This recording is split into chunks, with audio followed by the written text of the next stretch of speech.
नमस्ते दोस्तों, स्वागत है आपका कौन कोचिंग पॉइंट में, जहां पहुंचती है हर बच्चों तक सच्ची शिक्षा। यदि आप क्लास 8 में हैं और मेधा छात्रवृत्ति की तैयारी कर रहे हैं तो ये वीडियो आपके लिए सही है। यदि आप क्लास 7th में हैं, 8 में हैं, 9th में हैं, 10th में हैं तो फिर भी जैसे ये वीडियो आपके लिए जैसे महत्वपूर्ण है, क्योंकि अगर आपको वर्गमूल नहीं आता है तो आप किसी भी मैथ के क्वेश्चन में जैसे फंस सकते हैं। इसीलिए वर्गमूल जो है सो आना ज़रूरी है। और पिछले पार्ट में जैसे हमने इसका परिचय जैसे दिया था, जो बेसिक चीज़ है वो हमने आपको बता दिया था। अब इसका जैसे क्वेश्चन आंसर है वो जैसे सॉल्व करेंगे। देखते हैं पहला क्वेश्चन क्या कर रहा है वर्गमूल का। तो जैसा कि आप देख सकते हैं, पहला क्वेश्चन कर रहा है कि निम्नलिखित में कौन पूर्णांक नहीं है। ठीक है, तो पूर्णांक संख्या जो होता है ना, वो पूर्णांक संख्या जो है सो इस टाइप का होता है। जैसे मान लीजिए कि -4 इधर डॉट डॉट होगा, कोमा -3, -2, -1, 0, 1, 2, 3, 4 डॉट डॉट। ये भी अनंत तक जाएगा और ये भी अनंत तक जाएगा, इसमें 0 आता है। ठीक है, तो इस प्रकार का कोई भी अगर संख्या आप उठा करके ले लीजिए, जैसे -3 ले लीजिए तो ये भी पूर्णांक संख्या है, 3 ले लीजिए ये भी पूर्णांक संख्या है। ठीक है, 0 को अगर ले लेते हैं तो ये भी पूर्णांक संख्या है। ठीक है, इस टाइप से जैसे संख्या से आप पता कर सकते हैं कि कौन पूर्णांक है और कौन पूर्णांक नहीं है। लेकिन इसमें देखते हैं हम, इसमें कह रहा है कि निम्नलिखित में कौन पूर्णांक नहीं है। तो -16 + 0, तो -16 में 0 जोड़ेंगे तो -16 आएगा। तो -16 जैसे पूर्णांक संख्या में आता है तो ये पूर्णांक संख्या में आता है। ठीक है, तो ये पूर्णांक संख्या होगा। और 9 में से -11 घटाएंगे तो -4 होगा। ठीक है, अच्छा -2 होगा, तो -2 भी जैसे पूर्णांक संख्या में आता है। -5 को 9 से अगर गुना करते हैं तो -45 आता है, ये भी जैसे पूर्णांक संख्या में आएगा। उसके बाद 37 में अगर 0 से भाग देंगे तो अपरिभाषित होगा, इनडेफिनिट होगा। ठीक है, जिसको हम दर्शा नहीं सकते हैं, ये संभव है ही नहीं। तो इसीलिए जैसे ये जो है सो पूर्णांक संख्या नहीं हो सकता है। ठीक है, तो इसका आंसर हो जाएगा चौथा। ठीक है, अगला क्वेश्चन देख रहे हैं क्या कह रहा है कि निम्नलिखित में कौन अर्थपूर्ण नहीं है। तो 2 में अगर 8 में अगर 2 से भाग देते हैं तो 4 आएगा। 8 में अगर 3 से भाग देंगे तो दशमलव में आएगा। 8 में अगर 16 से भाग देंगे तो ये भी दशमलव में आएगा। और 8 में अगर 0 से भाग देते हैं तो ये अपरिभाषित है, जिसको हम दर्शा नहीं सकते हैं। तो इसीलिए ये अर्थपूर्ण संख्या नहीं है, तो इसका आंसर हो जाएगा चौथा। उसके बाद तीसरा नंबर प्रश्न कर रहा है कि निम्नलिखित संख्याओं में कौन सा परिपूर्ण वर्ग है। तो ऐसा संख्या होना चाहिए जिसका अगर वर्गमूल हम निकालते हैं तो दशमलव में नहीं आना चाहिए। तो दशमलव में अगर नहीं आएगा तो वही परिपूर्ण होगा। ठीक है, तो 11 का अगर वर्गमूल निकालेंगे हम तो ये जो है सो दशमलव में आएगा, तो ये परिपूर्ण नहीं है। 12 का अगर निकालेंगे तो ये भी दशमलव में आएगा और ये भी परिपूर्ण नहीं है। उसके बाद 16 का अगर निकालेंगे हम तो 16 का वर्गमूल होगा 4, तो ये जो है सो परिपूर्ण वर्ग है। उसके बाद 32 का अगर निकालेंगे तो ये भी दशमलव में आएगा, ये भी परिपूर्ण वर्ग नहीं है। तो इसका सही आंसर हो जाएगा 16, मतलब आंसर 3 जो है सो इसका सही आंसर हो जाएगा। उसके बाद चौथा नंबर प्रश्न में कह रहा है निम्नलिखित परिपूर्ण वर्ग में कौन सम संख्या के वर्ग हैं। ठीक है, तो जिस संख्या का इकाई अंक सम संख्या का वर्ग सम संख्या होता है और विषम संख्या का वर्ग जैसे विषम संख्या होता है, इसको जैसे हमने पिछले पूरे भाग में जैसे बताया है। आप उसको नहीं देखे हैं, भाग 1 को, भाग 2 को, भाग 3 को, भाग 4 को अगर आप नहीं देखे हैं तो वीडियो जैसे आप ज़रूर देखिएगा। वो अगर आप चारों भाग देख लेते हैं तो आपको जैसे ये सारा प्रश्न जैसे बहुत आसानी से बन जाएगा। तो इसमें जैसे प्रश्न में कह रहा है कि कौन सा सम संख्या का वर्ग है। तो हम आपको थोड़ा सा हिंट के लिए बता देते हैं कि अंत में अगर 0 होता है, 2 होता है, इकाई अंक किसी भी संख्या का अगर इकाई अंक 0 होगा, 2 होगा, 4 होगा, 6 होगा और 8 होगा। ठीक है, इसमें से अगर कोई भी आता है इकाई अंक में तो वो सम संख्या का वर्ग होगा। उसके अलावा अगर 1 आता है, ये सम संख्या का वर्ग होगा, सम संख्या का वर्ग होगा। उसके बाद जो है सो 1 आता है, 3 आता है, 5 आता है, 7 आता है, 9 आता है। ठीक है, तो ये विषम संख्या का वर्ग होगा। अगर किसी भी संख्या का इकाई अंक 0, 2, 4, 6 और 8 आता है तो वो सम संख्या का वर्ग होगा। अगर किसी भी संख्या का इकाई अंक 1, 3, 5, 7, 9 आता है तो वो विषम संख्या का वर्ग होगा। ठीक है, आप इस टाइप से जैसे अब इसको मिला सकते हैं। इसका इकाई अंक 1 है, तो इकाई अंक जब 1 रहेगा तो ये विषम संख्या का जो है सो पूर्ण वर्ग होगा, परिपूर्ण वर्ग होगा। उसके बाद 225 है तो इसका अगर इसका निकालते हैं तो 11 आएगा। 11 जो है सो इसका इकाई अंक जो है सो 1 है तो ये विषम संख्या का जो है सो पूर्ण वर्ग है। ये भी जो है सो इसका इकाई अंक 5 है तो ये भी जो है सो विषम संख्या का पूर्ण वर्ग है। उसके बाद ये 216 है, इसका अंक 6 है। तो जिसका अंक 0, 4, 6, 8 इसमें से कोई भी अगर इकाई अंक होता है तो वो सम संख्या का वर्ग होता है। इसका इकाई अंक 6 है तो ये सम संख्या का वर्ग है। इसका इकाई अंक 1 है तो ये भी विषम संख्या का वर्ग है। तो इसका सही आंसर हो जाएगा 256। आंसर 3 जो है सो इसका सही हो जाएगा। उसके बाद 5वां नंबर प्रश्न में देख रहे हैं क्या कह रहा है। 5वां नंबर प्रश्न में कह रहा है कि निम्नलिखित में से कौन सा परिपूर्ण वर्ग है। अगर 0 वाला आता है तो उसका बनाने का सबसे आसान तरीका ये है कि आप देखिए कि 0 जो है सो जोड़ा में है कि नहीं है। अगर 0 का संख्या सम है तो परिपूर्ण वर्ग होगा, और 0 का संख्या विषम है तो वो परिपूर्ण वर्ग नहीं होगा। तो आप अगर सम संख्या विषम संख्या नहीं समझते हैं तो आप देखिए कि जोड़ा में है कि नहीं है। अगर जोड़ा में है तो पूर्ण वर्ग है, और जोड़ा में नहीं है तो पूर्ण वर्ग नहीं है। तो इसकी ये दो 0 है तो ये जोड़ा में है। उसके बाद जैसे ये 3 जो है तो ये दोनों का जोड़ा लग जाता है, इसका जोड़ा नहीं लगता है तो ये पूर्ण वर्ग नहीं है। इसमें एक ही 0 है तो ये इसका जोड़ा नहीं लगता है। ठीक है, तो ये पूर्ण वर्ग नहीं है। ये 0 को नहीं लेना है, लास्ट में देखना है कि कितना है, जोड़ा लगता है कि नहीं लगता है। और इसमें देखते हैं 2, 4, 1, 5 तो इसका भी जो है जोड़ा नहीं लगता है। इस दोनों का जोड़ा लग जाएगा, इस दोनों का जोड़ा लग जाएगा। ठीक है, इस दोनों का जोड़ा लग जाएगा, फिर इस दोनों का जोड़ा लग जाएगा। इसका जोड़ा नहीं लगता है तो ये परिपूर्ण वर्ग नहीं है। ठीक है, तो कह रहा है कि निम्नलिखित में कौन सा परिपूर्ण वर्ग है। तो एक जो है सो ये 100 है ना, ये परिपूर्ण वर्ग है। उसके बाद अगला निम्नलिखित में अगला 6वां नंबर प्रश्न कह रहा है कि निम्नलिखित में से कौन से त्रिक पाइथागोरीय प्रमेय है। ठीक है, तो पाइथागोरस प्रमेय वही होता है जिसमें दो संख्या का वर्ग तीसरी संख्या के वर्ग के बराबर होता है। जिसमें दो संख्या के वर्गों का योग तीसरी संख्या के वर्ग के बराबर होता है। तो 1 का वर्ग करेंगे तो 1 आएगा, 2 का वर्ग करेंगे तो कितना आएगा, 4 आएगा। ठीक है, आप इसको इस टाइप से जो है सो लिख सकते हैं 1, 2, 3, 3, 4, 5। ठीक है, तो पहला जो है सो इसका ये 6वां नंबर प्रश्न है। 6वां नंबर प्रश्न में कह रहा है 1, 2, 3। ठीक है, उसके बाद जो है सो 3, 4, 5। तो 1 का वर्ग प्लस 2 का वर्ग बराबर 3 का वर्ग। तो 1 का वर्ग करेंगे तो 1 आएगा, 2 का वर्ग करेंगे तो 4 आएगा, 3 का वर्ग करेंगे तो 9 आएगा। यहाँ बराबर होगा। ठीक है, तो 1 और 4 को जोड़ेंगे तो 5 होगा, इधर क्या होगा 9। दोनों बराबर नहीं हुआ तो ये पाइथागोरस प्रमेय नहीं है।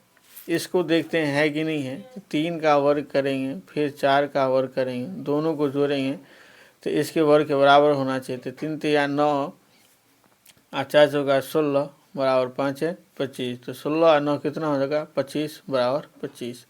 ये दोनों अगर बराबर आता है तो ये जो है सो पाइथागोरस प्रमेय है। तो याद रखिएगा कि दो संख्याओं के वर्गों का योग तीसरी संख्या के वर्ग के अगर बराबर होता है, दो संख्याओं के वर्गों का योग तीसरी संख्या के वर्ग के अगर बराबर होता है तो पाइथागोरस प्रमेय है। अगर दो संख्या के वर्गों का योग तीसरी संख्या के वर्गों के बराबर नहीं है तो वो पाइथागोरस प्रमेय नहीं है। तो इसका आंसर जैसे सही आंसर हो जाएगा 2। ठीक है, इसका सही आंसर 2 हो जाएगा। उसके बाद जैसे 7वां प्रश्न देखते हैं। तो 7वां प्रश्न में देख रहे हैं, आप कह रहा है कि निम्नांकित में कौन वर्ग संख्या है। तो कौन वर्ग संख्या है, तो इसका जो है सो हम देखते हैं। तो वर्ग संख्या उसी को माना जाता है जिसका वर्गमूल जो है सो दशमलव में नहीं निकलता है, उसी को जो है सो पूर्ण वर्ग माना जाता है। तो 12 का अगर निकालेंगे तो 3 चौका 12 होगा, या 6 दूनी 12 होगा। सेम संख्या नहीं आता है तो ये वर्ग संख्या नहीं है। 27 का अगर करते हैं तो 3 गुने 3 गुने 3 आएगा, तो ये भी पूर्ण वर्ग नहीं है। उसके बाद 49 का करेंगे तो 7 7 49, 2 को सेम संख्या आता है तो ये पूर्ण वर्ग है। तो ये वर्ग संख्या जैसे ये हो जाएगा, ये नहीं होगा। 11×99 ये भी नहीं होगा, तो इसका सही आंसर हो जाएगा 3। उसके बाद 0.09 का वर्गमूल है, तो इसको जो है सो आप इस टाइप से जो है सो बना सकते हैं। ये 8वां नंबर प्रश्न है, आप इसको इस टाइप से जो है सो बना सकते हैं। जैसे 0.09 है, ये 8 नंबर प्रश्न है, ठीक है। तो इसको जो है सो बनाने का तरीका ये है, तो इसको 9 बट्टा जो है सो हम 100 लिखेंगे, और 9 का जो है सो वर्गमूल कितने हो जाएगा, 3 हो जाएगा, और 10 का कितने हो जाएगा, और 100 का कितना हो जाएगा, 10 हो जाएगा। तो इसको 0.3, तो इसका वर्गमूल जो है सो कितना होगा, 0.09 का वर्गमूल कितना हो जाएगा, तो 0.09 का वर्गमूल हो जाएगा 0.3, ठीक है, 0.3 हो जाएगा। याद रखिएगा आप लोग, इसका जो है सो वर्गमूल 0.3 हो जाएगा। तो इसमें जो है सो आप 0.3 देख सकते हैं, ये आंसर है। तो इसका सही आंसर ये हो जाएगा। इसी टाइप से इसको भी बनाना है। 0.00004 का वर्गमूल पूछ रहा है, तो आप इसको इस टाइप से जो है सो लिख सकते हैं। ये 9वां प्रश्न है, 0.0004, ठीक है। इसका जो है सो पूछ रहा है, ठीक है, वर्गमूल पूछ रहा है। तो इसको आप इस टाइप से भी लिख सकते हैं, 4 बट्टा दशमलव के बदले जो है सो 1 देंगे, यहाँ 1 दे दिए, और 1 देने के बाद देखते हैं दशमलव के बाद क्या गो अंक है। तो 1 2 3 4, 4 गो अंक है, तो 4 गो 0 देंगे, तो यहाँ 4 गो 0 जो है सो दे दिए, ठीक है। तो 4 गो दे दिए, तो 4 का वर्गमूल कितने होगा, 2। आई 10,000 का कितने होगा, तो 100 होगा, ठीक है, 10,000 का जो है सो 100 होगा। और इसको जो है सो 100 से अगर भाग देंगे तो 2 गो 0 है, तो 2 अंक का दशमलव पड़ेगा, तो 1 अंक, और इसमें 2 अंक तो है नहीं, तो 0 लगा करके इसको 2 अंक पूरा देंगे, ठीक है। यहाँ जो है सो दशमलव दे देंगे, तो इसका वर्गमूल हो जाएगा 0.02, ठीक है। तो 0.0004 का वर्गमूल कितना हो जाएगा, 0.02 हो जाएगा, ठीक है। उसके बाद अगला प्रश्न में कह रहा है कि निम्नलिखित में से कौन परिमेय संख्या नहीं है। निम्नलिखित में से कौन परिमेय संख्या नहीं है, तो 1 का जो है सो वर्गमूल कितने हो जाएगा, 1 हो जाएगा, ठीक है। तो 1 का वर्गमूल जो है 1 हो जाएगा। उसके बाद 3 का वर्गमूल जो है सो 1.73 आएगा, 732 आएगा, ठीक है। उसके बाद 4 का जो है सो कितना होगा, 2 होगा। उसके बाद जो है सो 9 का कितना होगा, तो 9 का 3 होगा, 9 का जो है सो 3 हो जाएगा। तो कौन परिमेय संख्या नहीं है, तो परिमेय संख्या उसी को कहा जाता है जो P/Q के रूप में होता है, मतलब दशमलव में नहीं होता है ना, जो उसी को जो है सो क्या कहा जाता है, परिमेय संख्या कहा जाता है, ठीक है। परिमेय संख्या उसी को कहा जाता है। तो ये जो है सो दशमलव में आ गया, तो ये जो है सो परिमेय संख्या नहीं है। तो यहाँ लिखेंगे √3 परिमेय संख्या नहीं है, √3 परिमेय संख्या नहीं है, ठीक है। तो इसका सही आंसर क्या हो जाएगा, √3, ठीक है, √3 हो जाएगा, दूसरा आंसर हो जाएगा। उसके बाद जो है सो 2.7/9 का वर्गमूल होगा। 2.7/9 का जो है सो वर्गमूल पूछ रहा है, तो 2.7/9 का वर्गमूल कितना होगा, ये जो है सो देखते हैं। 11 नंबर है, 11 नंबर प्रश्न कह रहा है 2.7/9, ठीक है। इसका जो है सो निकालना है, तो इसका कैसे निकालेंगे, तो 9 दूनी 18, 18 7 कितने हो जाएगा, 25। तो 25 9 का 9 जो है सो दे देंगे, तो 25 का वर्गमूल कितने हो जाएगा, तो 25 का वर्गमूल जो है सो 5 होगा, और 9 का कितने हो जाएगा, 3, ठीक है। तो इसका 5/3 हो जाएगा, ठीक है। तो इसका जैसे ये हो जाएगा 5/3, ठीक है। उसके बाद 12 नंबर प्रश्न में कह रहा है कि निम्नलिखित में से 0.2 का वर्ग होगा। तो 0.2 का वर्ग जो है सो पूछ रहा है, 12 नंबर प्रश्न, 0.2 का वर्ग, 0.2 का वर्ग जो है सो होगा। तो 0.2 का वर्ग अगर लिखेंगे, तो जिसका भी वर्ग अगर निकालना रहेगा उसको उसी से गुना करेंगे। तो 0.2 को जो है सो 0.2 से ही गुना करेंगे। तो यहाँ 2 दूनी 4 हो जाएगा, 1 अंक और 1 अंक, 2 अंक के बाद 1 अंक के बाद यहाँ दशमलव है, 1 अंक के बाद यहाँ दशमलव है, तो 2 अंक के बाद दशमलव पड़ेगा, तो 1 अंक और 0 लगा करके 2 अंक पूरा देंगे, तो इसका वर्ग हो जाएगा 0.04, ठीक है। तो इसका वर्ग जो है सो कितना हो जाएगा, 0.04 हो जाएगा, ठीक है।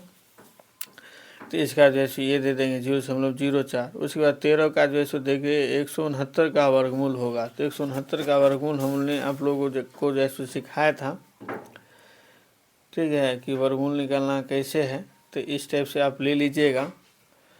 और यहाँ जोड़ा लगा दिए हैं और ये सिंगल बच गया है, तो इसको सिंगल में जो है भाग लगाएंगे। तो एक को एक से लगाएंगे तो एक हो जाएगा, तो एक एक कट जाएगा। तो एक से लगाएंगे तो एक जोड़ेंगे तो एक एक 2 हो जाएगा, तो यहाँ 6 9 हो जाएगा। तो यहाँ 3 देंगे, 3 से लगाएंगे तो 3 3 9 हो जाएगा और 3 दूनी 6 हो जाएगा, ठीक है। इसका जो है हमने वीडियो बना दिया है। और इसमें जो है आपको दोबारा हम बता देते हैं कि किसी भी संख्या का वर्गमूल अगर निकालने के लिए दिया जाएगा तो अंतिम से हम जोड़ा लगाएंगे। तो अंतिम से इसका जोड़ा लग गया, अगर इसका जोड़ा नहीं लगता है तो इसमें अकेले भाग लगाएंगे। अगर जोड़ा लग जाता है तो जोड़ा में भाग लगाएंगे। तो इसमें वर्ग निकालते समय, वर्गमूल निकालते समय याद रखना है कि 2 को 2 से ही गुना करना है, 3 को 3 से गुना करना है, 4 को 4 से ही गुना करना है। तो 1 को 1 से गुना करेंगे, 1 को 2 से गुना करेंगे तो ज़्यादा हो जाएगा, गलत हो जाएगा, ठीक है। तो 1 को 1 से ही गुना करेंगे, 2 दूनी 4 अगर लगाएंगे तो ज़्यादा हो जाएगा, इसीलिए बराबर लगाएंगे, नहीं तो कम लगाएंगे। तो 1 को 1 से गुना करेंगे तो 1 होगा, तो यहाँ 1 दे दिए। 1 में 1 जोड़ेंगे तो कितने होगा 2। यहाँ 3 दिए तो यहाँ भी 3 देंगे, यहाँ 4 दिए तो यहाँ भी 4 देंगे, यहाँ 5 देंगे तो यहाँ भी 5 देंगे, यहाँ 6 देंगे तो यहाँ भी 6 देंगे, यहाँ 7 देंगे तो यहाँ भी 7 देंगे। तो इसको यहाँ 3 दिए तो यहाँ भी 3 दिए, तो इसको गुना करके लिखेंगे और उसके बाद जोड़ करके यहाँ लिखेंगे। तो गुना करेंगे, गुना करके यहाँ लिखेंगे तो 3 3 9 हो जाएगा और 3 दूनी 6 हो जाएगा। तो 69 था और 69 भी आ गया, तो कट गया। तो इसका वर्गमूल कितने हो गया 13। ये जो है वर्गमूल हो गया। तो यहाँ लिखेंगे 169 का वर्गमूल, 169 का वर्गमूल 13 होगा, ठीक है। 169 का वर्गमूल जो है 13 होगा। वहाँ आप लोगों को लिखना नहीं है, बस टिक करना है। तो 169 का वर्गमूल कितने हो जाएगा 13 हो जाएगा। तो इसका ये आंसर हो जाएगा। √5 का मान होगा, ठीक है। तो यहाँ 14 नंबर प्रश्न देखिए, √5। तो यहाँ जो है बना देते हैं, √5 का जो है स्क्वायर करना है। तो √5 को जो है 5 से ही गुना करेंगे, √5 से। अब देखिए सेम रूट वाला अगर संख्या से गुना करते हैं ना तो रूट हट जाता है, ठीक है। √2 को √2 से गुना करेंगे तो 2 होगा। √3 को √3 से गुना करेंगे तो 3 होगा। √4 को √4 से गुना करेंगे तो 4 होगा। √5 को √5 से गुना करेंगे तो 5 होगा। √6 को √6 से गुना करेंगे तो 6 होगा। √7 को √7 से गुना करेंगे तो 7 होगा। √11 को √11 से गुना करेंगे तो 11 होगा। √12 को √12 से गुना करेंगे तो 12 होगा। √13 को √13 से गुना करेंगे तो 13 होगा। √14 को √14 से गुना करेंगे तो 14 होगा। √15 को √15 से गुना करेंगे तो 15 होगा। तो यहाँ √5 को √5 से गुना करेंगे तो कितना होगा 5 होगा, ठीक है। तो इसका आंसर आ जाएगा 5, ठीक है। तो इस टाइप से जैसे आप लोगों को याद रखना है।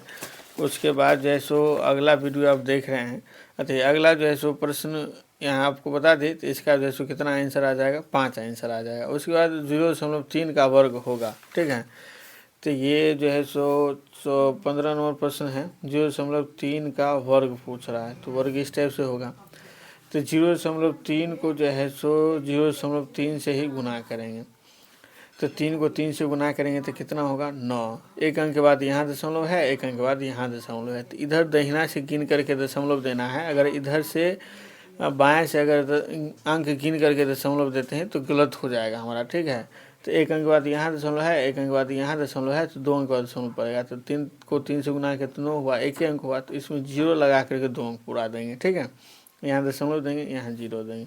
तो इसका आंसर ये हो जाएगा, ठीक है। 0.3 का वर्ग कितना हो जाएगा 0.09, ठीक है। याद रखना आप लोगों को।